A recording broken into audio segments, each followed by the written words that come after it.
Why is Germany's recent apology and offer of aid for the Namibian genocide being pushed as a positive development when it is long overdue and insultingly inadequate? For starters, this is not the first time that Germany will apologize for the Namibian genocide. It did so in 2004 after the UN recognized the massacre of the Herero and Nama as a genocide.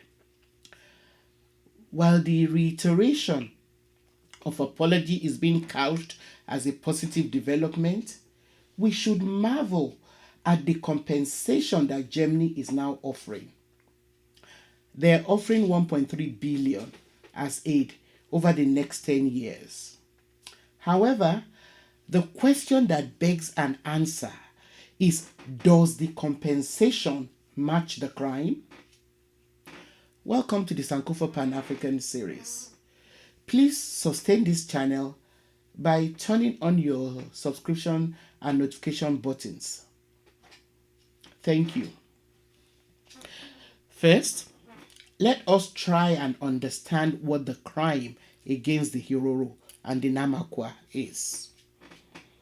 The Herero and the Namakwa are two of the ethnic groups which are parts of present-day Namibia. They, like others who now form the country of Namibia, were under the rule of the German Empire in what was known as the German Southwest Africa between 1884 and 1915. Although Germany did not accept that it had lost the territory until 1919. Now, the area occupied was 1.5 times the size of the entire German Empire in Europe. Initial European contact with the area, which later constituted German Southwest Africa, started with Portuguese explorers in 1486. As they did in other places, the Portuguese then ushered in traders and missionaries. And by 1805, the London Missionary Society had established a small mission there. This mission was then transferred to the German Rhenish Missionary Society, which succeeded in founding churches throughout the territory. The presence of these missionaries in other parts of Africa facilitated the establishment of merchants and farming outposts by Europeans. So German settlers arrived in droves, drawn by economic possibilities in mining and farming opportunities which were lacking in Germany. In 1884, under Bismarck, who was the Chancellor of Germany, Germany proclaimed itself the imperial protector of the land in order to secure its interests against other European powers like the British. Germany's claims on the land was confirmed during the scramble for Africa at the Berlin Conference. And in April 1886, a dual legal system with which the colony was to be administered was created. The system had one set of laws for Europeans and a different set of laws for Africans. In 1890, the colony was declared a German crown colony, and more German troops were sent there. By 1892, the Southwest African Company Limited, SWAC, was established by the German, British, and Cape Colony governments to raise and it was set up to raise the capital that was required to expand the mining of minerals such as copper, which Namibia is very rich in. Now, the German Colonial Society for West Africa, also known as a DKGSWA, was also founded by German bankers, industrialists, and politicians to consolidate Germany's exploitation of the land. So DKGSWA was then given the monopoly rights to exploit the rich minerals in the area. The DKGSWA investment paid off big time because in 1908, diamonds were discovered, and in addition to gold, copper, platinum, and other minerals, diamond brought the German investors enormous profits, which did not only benefit the private investors who had set up the company, but Germany as well. The indigenous people decided to then mount a really fierce resistance against the German occupation. And their resistance, got built up gradually over several years. Now, the Herero and Nama have been described as incredibly capable military people.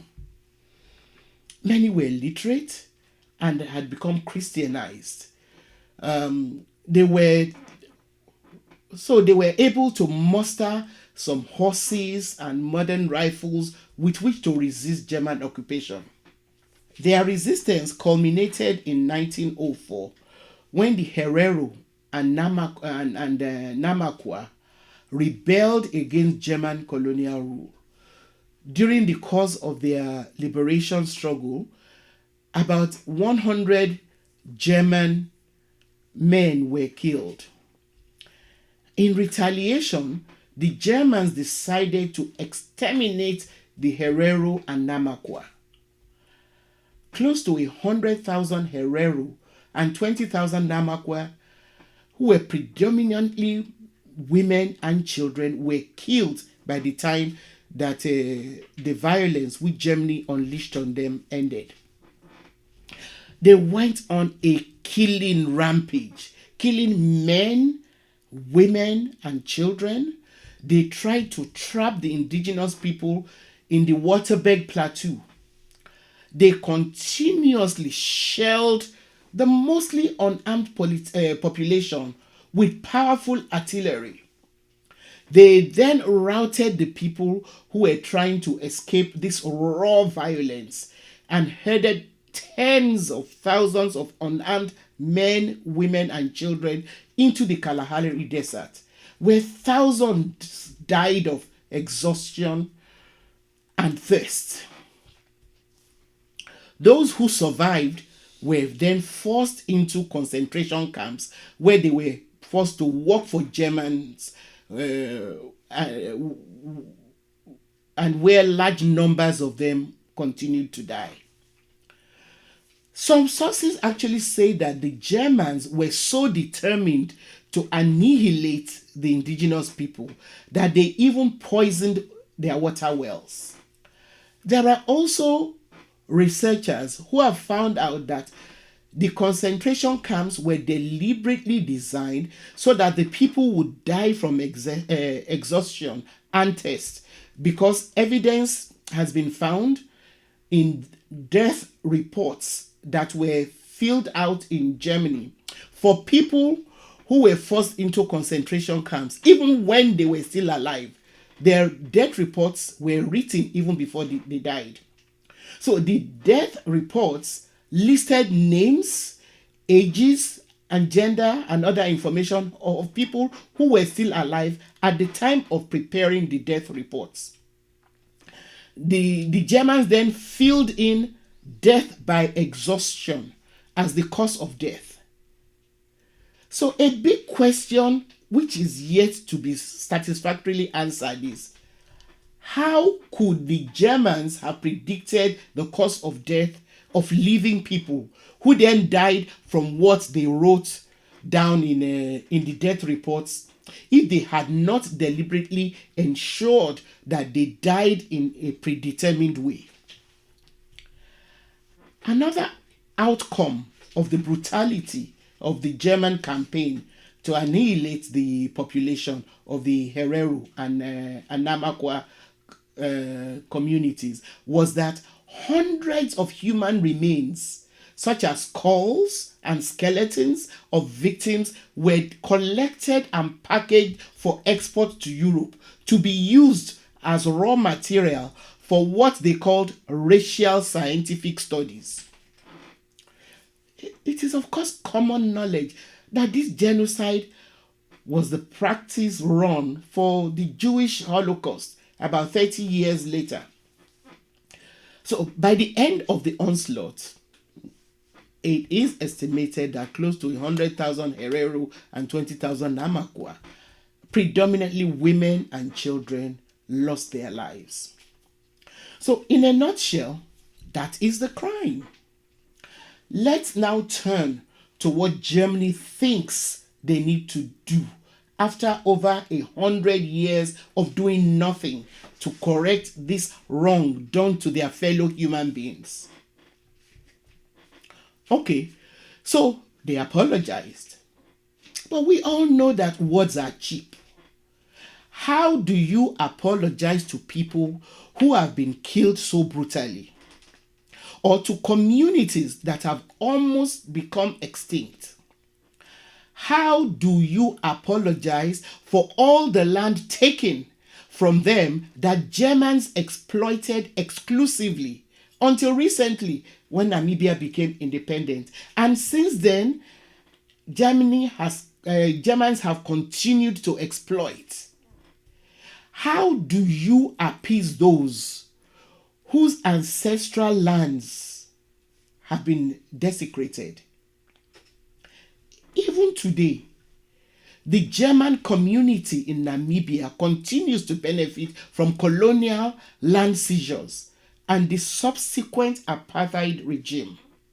A large share of the country's economy is still controlled by Europeans. To add salt to injury, the Herero and Namakwa were not even consulted or party to the negotiation between Germany and the Namibian government. As a matter of fact, some commentators have noted that this so-called apology and offering of aid was determined in Germany only by Germans, and it was only communicated to the Namibian government. If so, then this is another example of the beggarly position that most African leaders are content with at the expense of the majority of their population. The paltry 34 million euros per annum over a period of 10 years, which Germany has offered, has been classified as aid because the German government does not want it to be seen as reparation. Probably because they are scared that if it is seen as reparation, it could lead to people asserting their rights to claim more. This is, of course, the position of Western governments when it comes to the way they have exploited Africa and Africans in order to build up their economies.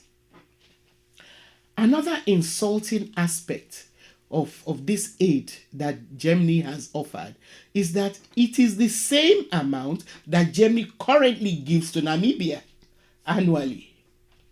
So what is new?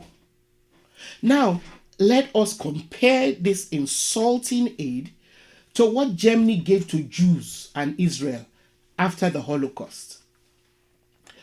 I say Jews and Israel deliberately because a distinction was made, about what was owed individuals from what was owed the country of Israel, which was not even a nation state during the Jewish Holocaust.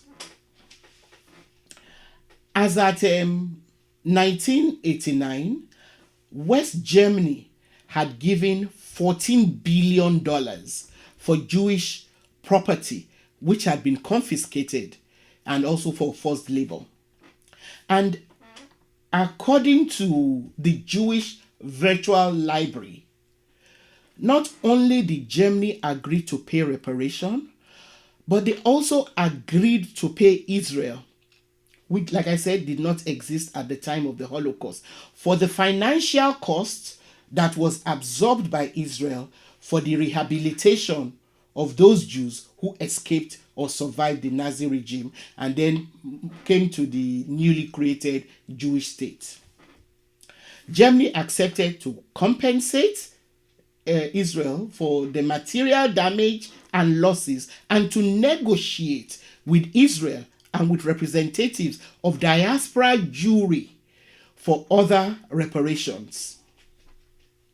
Now, Israel's demands for reparations were robustly debated at the Knesset in Israel, after which a delegation met with the West Germans at a claims conference. In 1953, after negotiations, West Germany undertook to pay a total of $845 million, and another $100 million was earmarked for allocation by the claims conference for individuals who had been affected, and the remainder of went to Israel. In 1988, the German government allocated another $125 million for reparations, enabling remaining Holocaust survivors to receive monthly payments of $290 for the rest of their lives. So they continue to earn money on a monthly basis for the rest of their lives. And in February 1990, before its unification with West Germany, East Germany also admitted for the first time that it was also responsible for war crimes that were committed by German people during World War II, and agreed also to pay reparations. So, in addition, in 1999, in response to numerous class action lawsuits in American courts, the German government and German industries agreed to compensate Jews and non-Jews, specifically for slave and forced labor, which they performed for German industries during the war. Examples of the German industries were the Deutsche Bank, Siemens, BMW, Volkswagen, and Opel. A foundation was also created called Remembrance, Responsibility, and the Future, with assets of approximately $5 billion. So slave and forced laborers who were still alive at the time of the settlement could apply to receive a lump sum of payment of between $2,500 and $7,500 from the foundation. In all, over 140,000 Jewish survivors from more than 25 countries received payments. Why have Black Africans never been seen to deserve any kind of reparations? As recently as 2018, the German government, this same German government, and the Conference of Jewish Material Claims against Germany increased their funding for social welfare services for Holocaust survivors by $88 million. This funding increase was to allow survivors to receive even more frequent and better quality home care, food support, transportation, and medical services. Again, I ask, why have Africans never been seen to deserve proper compensations for all the exploitation that we have suffered? Thankfully, the Herero are not buying into this insult by Germany being packaged as an apology and aid. The Herero paramount chief, Vekuli Rukoro, has dismissed the deal between the Namibian government and Germany as an insult because it did not include payment of reparations. He goes further to call the deal a black cat in the bag instead of reparations for crimes against humanity. He insists that no self-respecting African will accept such an insult in this day and age from a so-called civilized European nation. I hope the Namibian government and others like them are listening to Chief Vekuli Rukoro's words of wisdom. Thank you once again for watching and being a part of the Sankofa Pan-African series. Please continue to share your comments and questions with us. Also, please give us a thumbs up and share our videos with your contacts. See you next time.